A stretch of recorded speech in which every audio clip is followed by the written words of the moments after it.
ESPR Boxing. We are back. Myself, my compadre, my colleague Paul Kelly. We are in preview mode, and we're coming to a compelling fight here. I think, to be honest with you, taking place at the Echo Arena in Liverpool for the WBA Intercontinental Super Lightweight title. Apologies, on the 21st of October, and that is between Jack Catterall and Jorge Linares. Obviously, both men don't really need too much of an introduction. Frankly, obviously, everyone knows about Jorge Linares, a man who's moved through the divisions, but now fights up at super lightweight against Jack Catterall, a man who, in many ways, I suppose, is renowned for beating Josh Taylor and being robbed on the scorecards, but is now obviously campaigning still at the super lightweight division and looking to become a fully fledged world champion. Paul, before we get too much into it, thank you very much for joining me. But that's where it's going to end, Paul, frankly, with the pleasantries. We're going to go straight in with a question, straight in on you now. Not even a jab. I'm coming straight in with a knockout punch here, Paul. And I'm going to ask you this. Is Jack Catterall, from what you've seen, we know his career, obviously his recent history, is Jack Catterall the best super lightweight in the world, Paul? Yes or no? Oh mate, it's a tough question to ask straight off the bat because, that one defeat, everyone knows it wasn't a defeat. So at that time, he would have become undisputed Jack Catterall. So you have to say that then, yes, he has every belt. He is the best super lightweight. However, a certain Teofimo Lopez came from nowhere and, kind of battered Josh Taylor. And now, for me, whether or not he says he's retired after the fight or what, don't know what's going to happen. But I don't see him retiring. He's still a young man.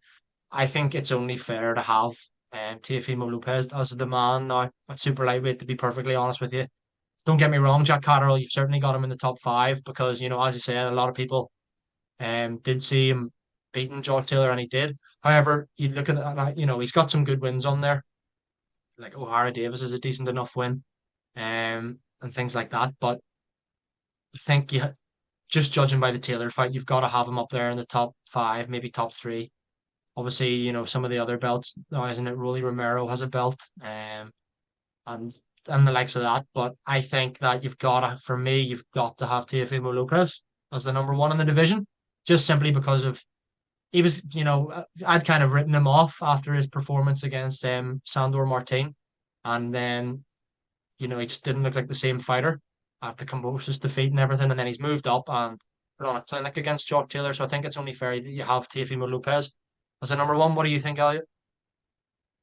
No, Paul, I'm not going to disappoint you, though. We usually disagree here, but I totally agree with you. I have to have Teofimo Lopez at number one. And to be honest with you, I actually might put Catterall even down at three, because I actually also think that Josh Taylor had a superb CV, and another name on that CV is Reggie Prograis. And also, I'm a big fan of Reggie Prograis, frankly. And if he's competing up down at super lightweight as well, I also feel like Jack Carroll for me would have to come through someone like that as well to even be considered near the top of the division. So, um, Ramirez is kicking around that division as well. But I'd still say for me, yeah, Lopez and Prograis are the top two, frankly, in that division. And until Carroll steps in with either.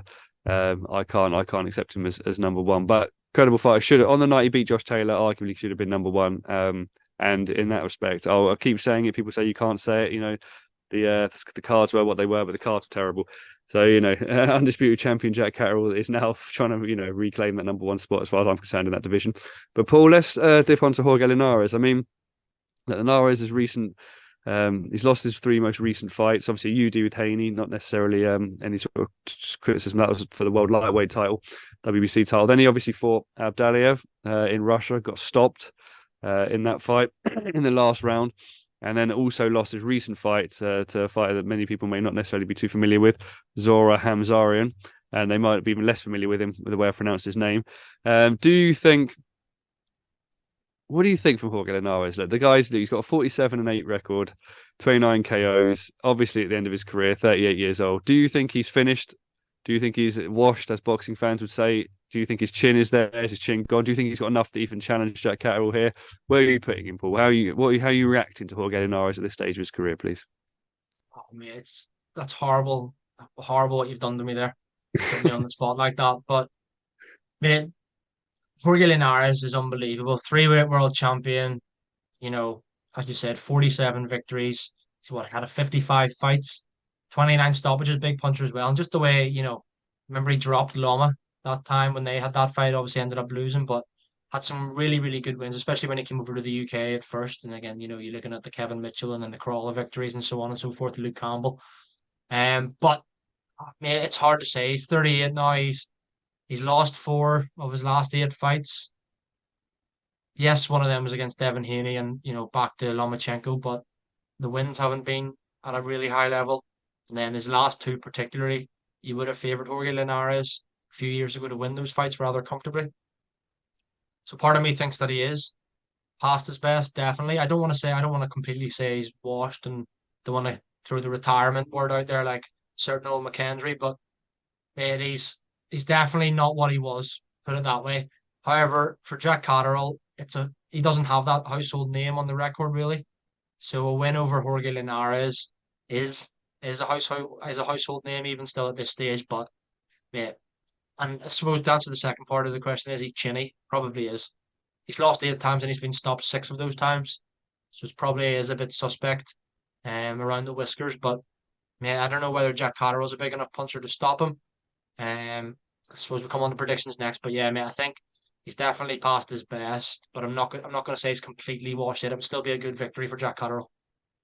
Yeah, you know what? You made a very astute point then. Just took the words out of my mouth actually, because I was also going to say that Jack Carroll's got 13 KOs in 27, so might not necessarily have the punching power to really hurt Linares in a way that you could potentially beat her. Like you said, those last two, Abdelier in some ways is not, you're obviously getting stopped there as a surprise, but the recent loss for me is the one that's really surprising. The Haney one, Haney's obviously fighting for Gray, so not necessarily bad to lose to Haney on a UD decision. But this is yeah, I suppose a big test for Linares, and we'll see where he is. Frankly, I do obviously think he's on the slide. He's 38 now.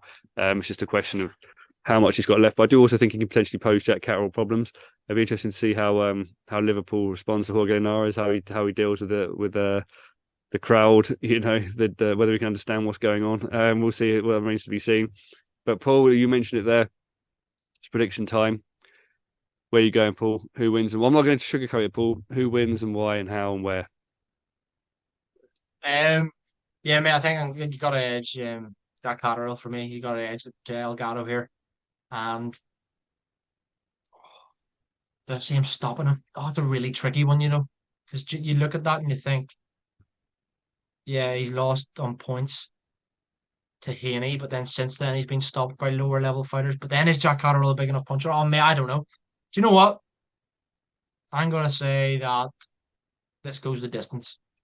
I'm gonna say that Jack Catterall wins via unanimous decision. And not necessarily a really wide one because I think Jorge Linares is still skill wise exceptional. I could see it being, an 8-4, 9-3 type win for Catterall. I don't think it'll be a shutout because we saw Linares did take rounds off Lomachenko and off Devin Haney, albeit a lightweight. But I think he could maybe win a few rounds here. But ultimately, I see the Brit getting that kind of household name on his record. What about yourself? You know what, Paul? We're going to agree again here because yeah, I do. I think Catterall's going to win.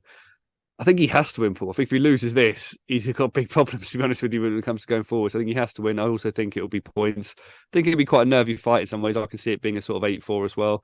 I think Linares obviously is still dangerous from a sort of skill perspective. But yeah, I think Catterall needs to win. I think he will win. And this is kind of household victory that he needs on his record.